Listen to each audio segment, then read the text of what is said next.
Hey you guys, what's up? Welcome to my channel. It's Jen. Today we are exactly on brand. We're talking about momming with migraine. I have chronic migraine. I have had it for 6 years-ish. And chronic just means I get at least 15 of them per month, but for me, it's basically every day because of a brain leak. And it's complicated. But outside of getting migraines, I'm also a stay-at-home mom. That is my current job.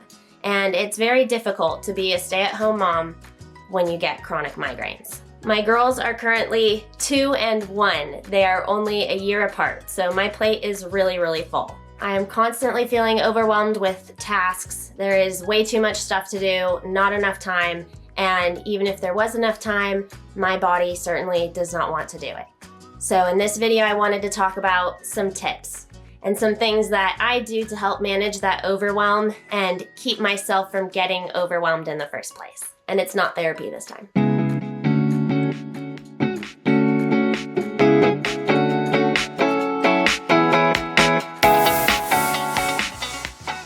I am so good at getting migraines that I got invited to be a guest speaker at a conference to talk about getting migraines and how to deal with getting so many freaking migraines. So the things I'm talking about today are the notes that I took in preparation for that conference. They submitted questions to me ahead of time so that I would be able to sort of brainstorm some of the things that I wanted to talk about. You guys know with migraine brain, it's hard to come up with things on the spot.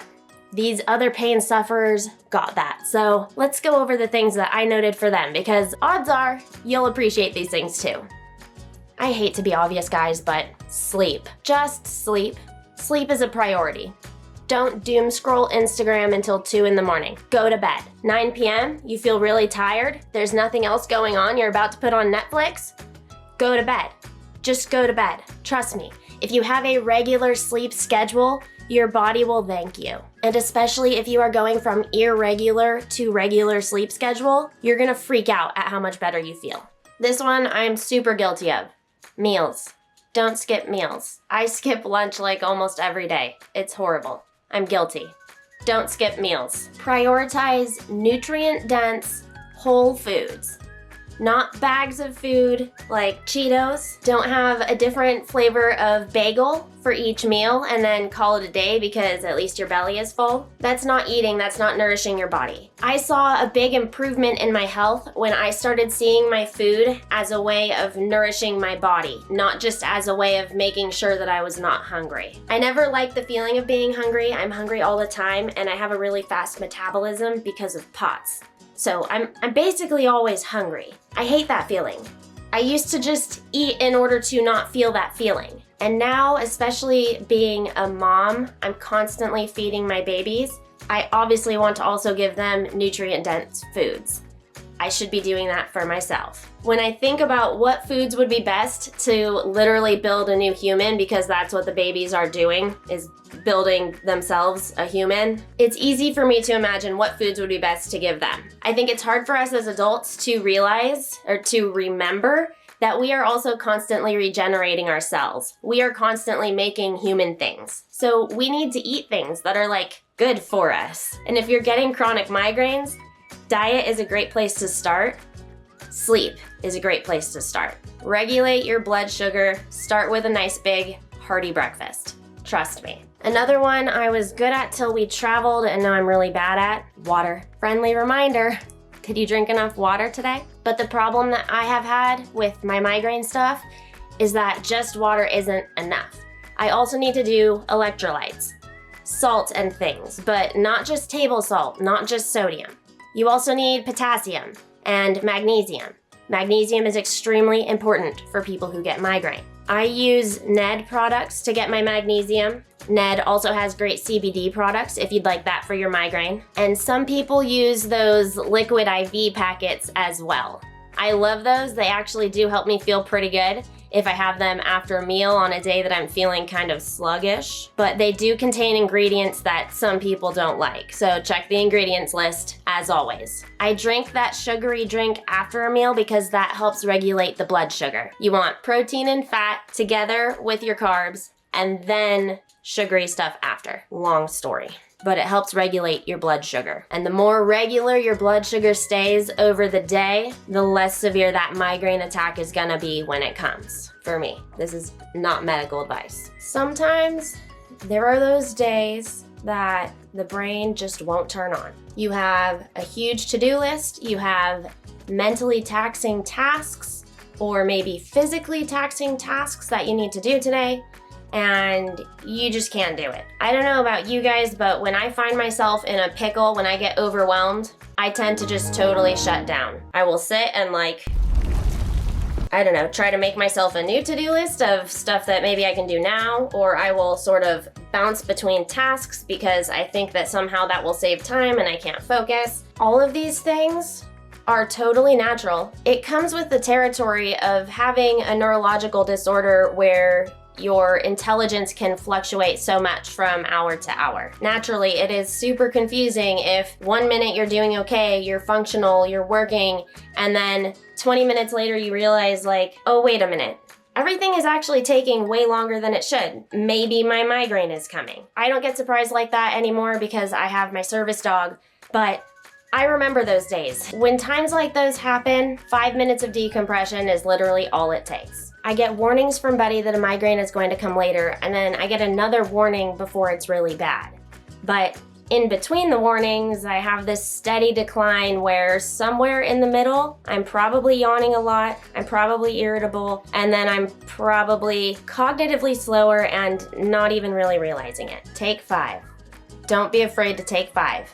Take 15. That little bit of decompression is not likely to set you behind. If you take those 5, 10, 15 minutes by yourself to lay down, to breathe, to do maybe your Cephally device, to lay down on something like a craniocradle or a prana mat, to drink some water or some water with electrolytes. Take 5 minutes. The migraine brain gets so overstimulated and so overworked. It really, really needs those 5 minutes. Even if you're not quite in your attack phase yet, I feel like that little time, and man, I should actually take my own advice again on this. I should have taken 5 more minutes before I started filming again.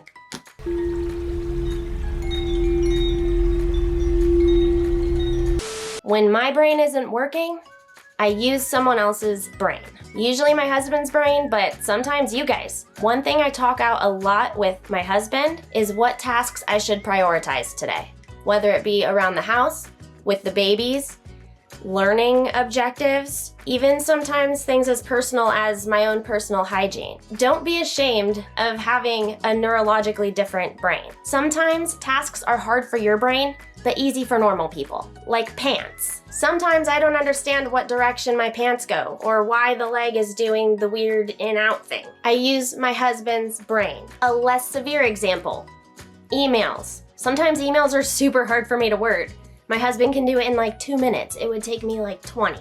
And I would reread it and reread it and reread it because I wouldn't have the comprehension or the memory to remember the beginning and the end at the same time and be able to know whether I even crafted a good email.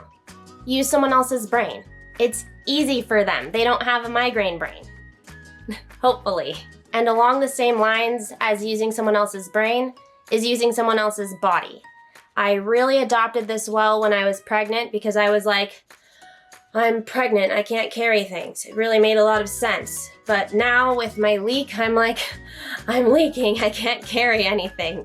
So I'm not supposed to carry things that are over 10 pounds. I constantly do. I'm constantly getting yelled at by everyone. And wow, I need to take my own advice a lot. Don't carry things. Use somebody else's body. I do think that this goes for people who get chronic migraine, even if you're not a leaker or someone with high pressure. I think we tend to underestimate how much load it takes on our body to have a migraine brain, because I feel like your body is always sort of building up triggers and trying not to be too triggered. And it takes time for it to die back down. And if you keep adding and adding and adding stresses, it just makes you more likely to get that migraine attack later. So if I want to run laundry today, for example, I'll take the laundry hamper and pull it out so that it's blocking the doorway out of the bathroom and into our bedroom. And that way my husband knows, oh, Jen wants to run the laundry. he will take that hamper full of clothes and bring it downstairs. It's a super simple task for him, but it's a really huge ugh for me. It would increase my blood pressure. It would increase my heart rate. It might get my brain pressure too high. It might spring my leak. I think for other people with migraine, it might increase tension. It might be better for you to take those 5 minutes to follow somebody else carrying the basket and instead focus on relaxing your shoulders and giving yourself a good posture. I realize it's not totally practical to always do that. I am a stay-at-home mom of 2 toddlers. I've been there.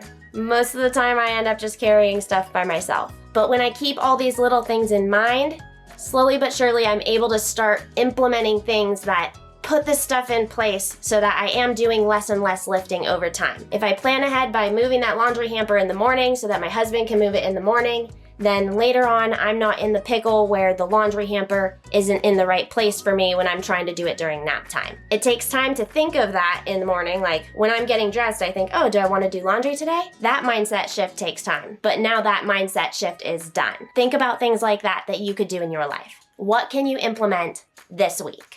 Get help with what you can. I'm embarrassed to admit that I did not learn this until I was postpartum, and I don't want to say I hit a breaking point, but I almost hit a breaking point. I physically couldn't do it, especially when I was healing from childbirth. So ask for help when you can. Guys, even on a not migraine day, I have asked my friend if she would be down to just bring a meal over to my house. It's okay to ask for help. Why did it take me 30 however many years to learn that it's okay to ask for help? I texted one friend and I said, hey, whatever you're making for dinner tonight, do you happen to have extra? Is it something where you would feel like you could throw some extra on for me and my family? This friend, where it worked out, she happened to be going through a drive-thru already, and that is what made me feel comfortable asking, because I'm the type who, I can't even ask because I'm nervous that I'm gonna put someone out. So I won't even ask and give them the choice of deciding whether or not they want to do that for me. It's my toxic trait.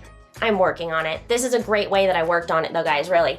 She was already going, so I didn't feel like I was really putting her out. And then I could pay her back, so then I didn't really feel like I was putting her out. But I asked for help. I got help. And then the food got delivered. And then my husband came home, and my husband was like, oh, thank goodness, because I really did not feel up for it today either, and he's so happy. Guys, it made everyone's day that I asked for help. But Migraine Jen couldn't drive, so I just needed someone to drive. And by the way, I've done that too. I have asked for a ride to the grocery store. Turns out other people also have needs at the grocery store, so I just texted my friend, hey, when you're going to the grocery store, mind if I tag along? I don't feel that comfortable driving, especially when I need to do a lot of standing up and thinking and cognitive tasks and socializing in the grocery store. So do you think you could pick me up? Maybe I can ride with you. I will get some groceries, you can get some groceries, and then we'll come home together. Boom. She lives near me, we're gonna shop at the same store. Great way to ask for help without feeling like too much of a burden. Bulk and batch things. Do things in bulk when you can. For example, cooking. When I cook now, if I'm cooking something like ground beef, instead of cooking 1 pound or 1.5 pounds or maybe 2 pounds, I cook 3 whopping pounds. I put in cans and cans and cans and stuff. I make a huge meal. I portion it out and I stick all of that in the fridge so that for literally 3 or 4 days, I have a meal that is ready to go. This has been especially important after the babies have been born. I already said that, didn't I? All right, Migraine Jen, you coming? I'm like gearing up to fight. Beyond that though, I noticed, for example, when I was pregnant, that I was constantly filling water. And even now, I'm breastfeeding, I am constantly filling water. So instead of doing that, batch your water getting by getting a bigger thermos or by having something like a carafe at your desk. Plus then you get to say carafe and you get to feel fancy because you have a carafe. I also take all of my pills, put them in the pill boxes each week so that in the morning, midday, and night, I don't have to take all of the different pill bottles and open them individually. That is something that I know everybody knows about. Everybody knows about pill boxes, but that's a great example of batch process your stuff that you need to do. I think you'd be surprised how much time is lost in just the little transition times of walking back and forth in your slippers to and from the refrigerator, at least for me. We have this wooden box. It's about this big, maybe 8 by 14 inches or so. And it's about this tall. And when I want to go from one side of the kitchen to the other side of the kitchen with a lot of stuff, or more commonly, if I want to go from downstairs to upstairs, I'll just put all the stuff in that box, and that way I'm not playing the try to balance everything in my arms game, because my hands aren't that functional. Save yourself the hassle. Don't clean up the mess. The end. Bye, guys.